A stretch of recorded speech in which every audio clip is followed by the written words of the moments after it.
The examination of relinquishing something you hold dear is not unlike the moment when you awaken each morning. It's not just a routine waking.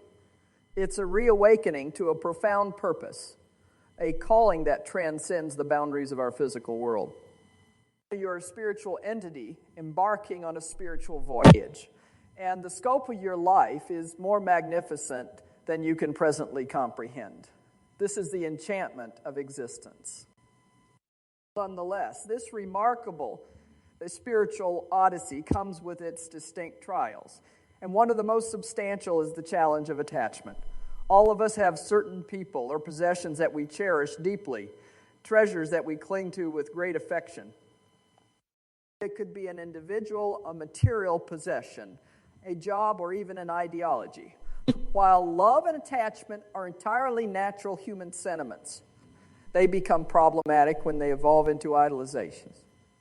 Whenever you become so attached to something or someone that you believe your existence would be imperiled without them, it transforms into an idol, diverting you from your genuine purpose.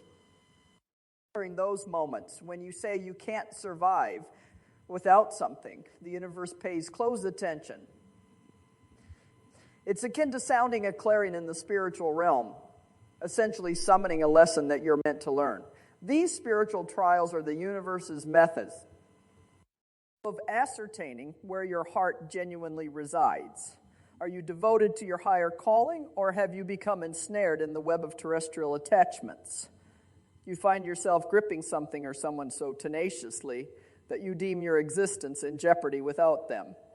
The universe will inevitably demonstrate otherwise.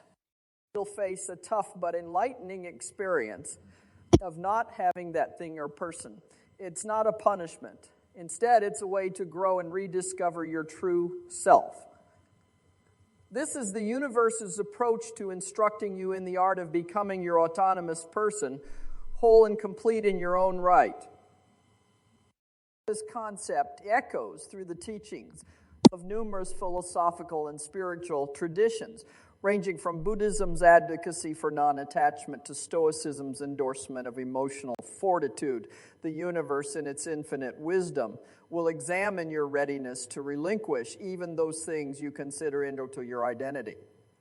These trials serve to unveil whether you are placing these attachments above your soul's ultimate mission, for endowing you with more substantial responsibilities or deeper spiritual insights.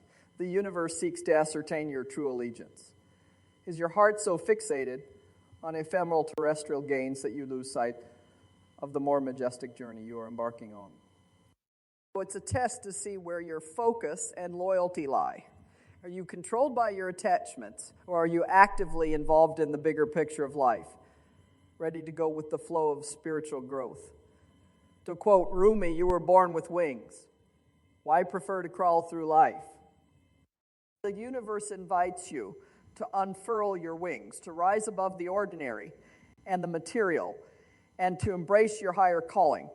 Every attachment you release, every idol you dismantle, brings you one step closer to soaring freely. The objective isn't to eliminate love or passion, but to ensure they do not obstruct your ultimate purpose. Keep in mind that you are not defined by the things you grasp. You are defined by the wings you spread. With each successful navigation through a spiritual trial, you emerge stronger, wiser, and more attuned to your true self.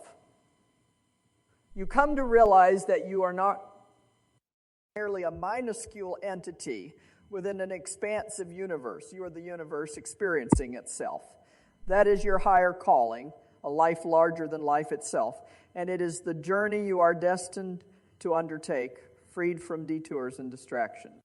The trial of patience, entailing prolonged waiting in an age where immediacy is the norm and every desire appears attainable with a simple click. The notion of waiting for something valuable has become somewhat archaic. We've gotten used to quick solutions, instant results, and immediate rewards. But as you start a spiritual journey and realize your higher purpose, you'll understand that the universe follows a different timetable.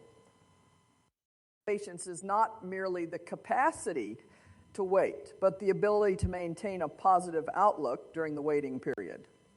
As articulated by Joyce Meyer, the test of patience is arguably one of the most formidable lessons on your spiritual voyage, particularly in a world where technology and modern conveniences have accustomed us to instantaneous gratification.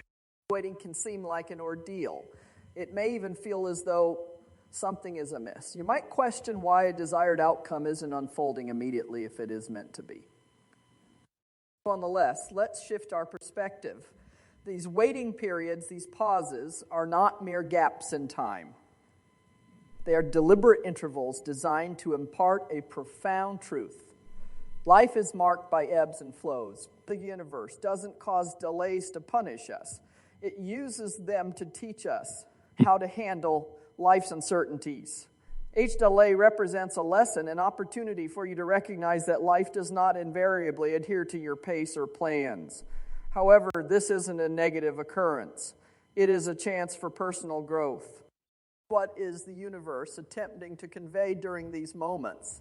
It is asking if you are willing to hold on to await what you deeply desire, or if you will forsake your path because things are not unfolding as expected. These inquiries are not meant to torment you, but to challenge you, to reinforce your determination, and to deepen your comprehension of yourself and your journey. Keep in mind that the universe isn't making you wait it as a punishment or take away your dreams. It's asking you to wait so that you can value your desires even more when they come true. Just like a seed taking root in the soil, your aspirations and objectives require time to grow and flourish fully. There is profound sagacity in the adage, good things come to those who wait. Frequently, the lengthier the wait, the more fulfilling the outcome. However, how can you make this waiting period less? Agonizing. You learn to be still, to exist without perpetually feeling compelled to take action. In that stillness, you will uncover tranquility and waiting. This stillness enables you to tune out the surrounding clamor, to moderate impulsive thoughts and emotions, as Eckhart Tolle is taught. Offering no resistance to life is akin to being in a state of grace, ease, and likeness. By slowing down, you learn to listen to your inner voice, to comprehend your own requirements and desires better, and most importantly, to find serenity in the present moment. When you attain serenity in the present, the future appears less daunting. When you patiently wait in these moments, you're not just passing time. You're gaining wisdom, strength, and a deeper understanding of spirituality. The universe knows when the right time for everything is, even when you think you're prepared or want to be ready. When the right moment eventually arrives, the joy you experience will be heightened by the patience you've demonstrated. It will be a joy untainted by impatience, a joy enriched by the wait.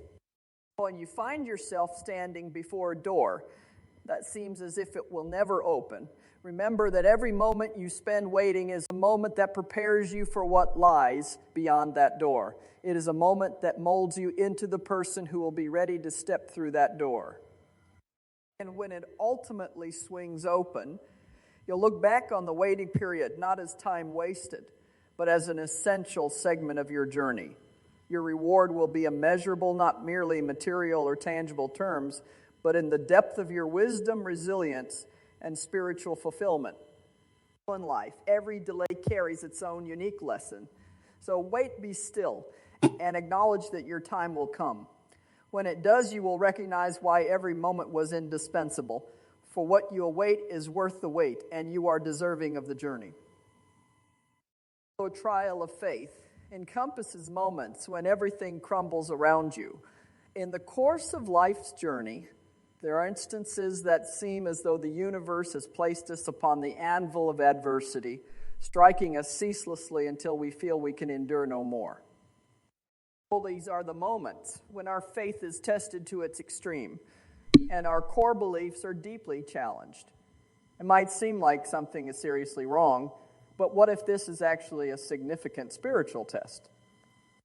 We all encounter situations in which it appears that everything is unraveling. It is precisely during these moments that our faith is not merely assessed but fortified. It is relatively easy to have faith when everything is proceeding smoothly. The genuine test is sustaining that faith when you are engulfed in darkness. So faith is not the conviction that a higher power will fulfill your desires. It is the belief that a higher power will act justly. Whether you perceive this power as God or the way you believe in things affects the universe. This higher power isn't only around when things are going well. It's there in all situations, not just when everything is good. The connection you foster with a higher entity is reinforced and deepened during life's tumultuous stretches. When everything collapses, you're left vulnerable, receptive to divine influence, open to a transformative relationship that will ultimately enrich your life. It is during the most challenging time that you discover your true mettle. If you persevere in your convictions, even when confronted with unforeseen challenges, the universe frequently employs these moments to assess your tenacity, adaptability, and depth of faith. While it might appear stern or even unkind, you keep in mind that once you emerge from the tempest, you will not be the same individual who entered. That is the essence of the storm. Pain and adversity are not devoid of meaning. When you feel as though you're being stripped to your core, bear in mind that, akin to a plant, you're being pruned. This trimming isn't meant to destroy, but it's a loving act. The higher power or universe is removing the old and unhelpful parts, like dead branches or outdated beliefs, to create space for new growth. Even though this process of elimination necessitates a substantial